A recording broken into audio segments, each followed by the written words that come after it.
আমার জ্যাঠা শ্বশুর আর ননদ আসবে, তাই তাদের জন্য এখানে রান্না করেছিলাম মাছ, সিম, আলু, টমেটো দিয়ে একটা তরকারি, সাথে করেছিলাম সামুদ্রিক চিংড়ি মাছের ভর্তা। আর এটা ছিল অনেক ধরনের সবজি দিয়ে শুটকি, যেমন মূলা, সিম, আলু, বেগুন ইত্যাদি দিয়ে শুটকি রান্না করেছিলাম। সাথে করব কলমি শাক ভাজি, যেটা আমার বাড়ি থেকে মানে শ্বশুর বাড়ি থেকে এসেছিল। তো আমি সকাল সকাল পাপাইটাকে স্কুলে নিয়ে যাই, আস্তে আস্তে দেখা যায় দুপুর হয়ে যায়, এসে শুধু ভাতটা বসানোর টাইম পাই। আর তাই তরকারিগুলো আমি আগের দিন রাতেই রান্না করে নিয়েছিলাম, যাতে জ্যাঠা শ্বশুর আসলে টাইমলি খাবারটা সার্ভ করতে পারি। তো কথা হচ্ছে কলমি শাকটা জ্যাঠা শ্বশুর নিয়ে আসছিল, বলতেছিল ভাজি করার জন্য।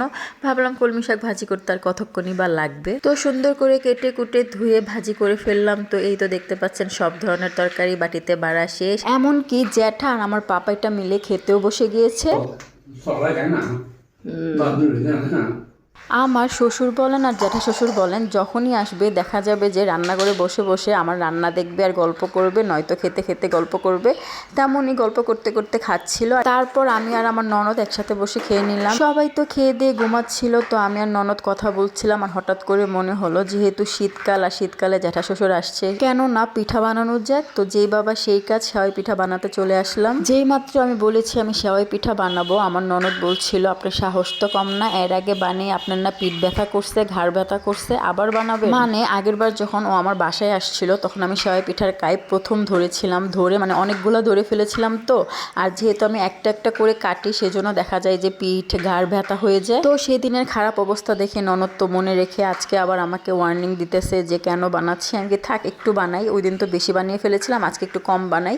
তো তারপরে দেখা গেছে অনেকটাই বানিয়ে ফেলেছি। যেহেতু ফ্রিজে খেজুরের গুড়, নারকেল কুড়ানো ছিল, ভাবলাম সেওয়াই পিঠাটা ভালো লাগবে গুড় দিয়ে। আবার জ্যাঠা শ্বশুর আসার সময় দুধও নিয়ে আসছিল, তো ভাবলাম সবই তো আছে, তো তাই বানিয়ে ফেললাম। আরও একটা রিজন ছিল সেওয়াই পিঠা বানানোর, কারণ ভালো মানুষ কয়দিন আগে বলছিল সেওয়াই পিঠার কথা, যদিও ডিরেক্ট বলেনি সেওয়াই পিঠা বানাতে। ভাবলাম যে ও যেহেতু বলেছে, আবার বাসায়ও ওরা আসছে, তাই বানিয়ে ফেললাম। তো সাদা যে সুপের বাড়িটা দেখতে পাচ্ছেন, এটা দিয়ে আমরা সবাই খেয়েছি। খাওয়ার পরে যা ছিল অবশিষ্ট সেটা আবার ভাগ করেছি। যেমন ব্লু কালার বাটিতে ভালো মানুষের জন্য রেখেছি, সাদা বাড়িটাতে একটু বায়ুলাকে দিয়েছি, সাথে বক্সটাতে আমার শ্বশুর বাড়িতে পাঠাবো। আমার আবার কিছু বানালে মানে শেয়ার করে খেতে অনেক ভালো লাগে। ফেব্রুয়ারি মাসে ননদের বার্থডে আসতেছে, আবার অনেকদিন আগে বলেছিল যে তার নাকি হিল পরা শখ। ভাবলাম ননদ আর আমি ম্যাচিং ম্যাচিং করে একটা হিল নিয়ে নেওয়া যাক, ঢাকা থেকে নিয়ে আসছিলাম। তো ওকে আর আমি বলিনি এটা বার্থডে গিফট ছিল, বাট ওকে পরিয়ে দেখছিলাম। তো আমরা তো মিলনে অনেক ঢং ঢং করলাম ননদ আর ভাবি মিলে। তো ঢং করলে তো আর কাজ হবে না, তাই চলে আসলাম কিচেনে। আজকে আবার শুক্রবার ছিল, সবাই মেয়েরা যে রোজা রেখেছিল আমার জ্যাঠা শ্বশুর। যদিও বৃহস্পতিবার এসে জ্যাঠা শ্বশুর বলেছিল শুক্রবার শনিবারের 2টা রোজা রাখবে, আর তাই বৃহস্পতিবার রাত্রে আমি লাল মুরগি রান্না করেছিলাম সেহরিতে খাওয়ার জন্য। আর আগের তো যা যা তরকারি ছিল ওইগুলো ছিল। তো শুক্রবারে শুধু ইফতারে কি কি ভাজবো সেটা নিয়ে প্ল্যান প্রোগ্রাম চলছিল, কারণ কালকে যেহেতু লাল মুরগিটা রান্না করেছি, এটা দিয়ে দুপুরে সবাই মিলে খেয়ে নিয়েছিলাম। দুপুরে খেয়ে দিয়ে সবকিছু রেডি টেডি করে ইফতার ভাজতে চলে আসলাম। আবার রান্না করব মাছের ডাল, আর মাছের ডালের জন্য আমি আস্ত খোসা ছাড়া মাছের ডালটা এনেছিলাম। এনে ভালো করে একটু টেলে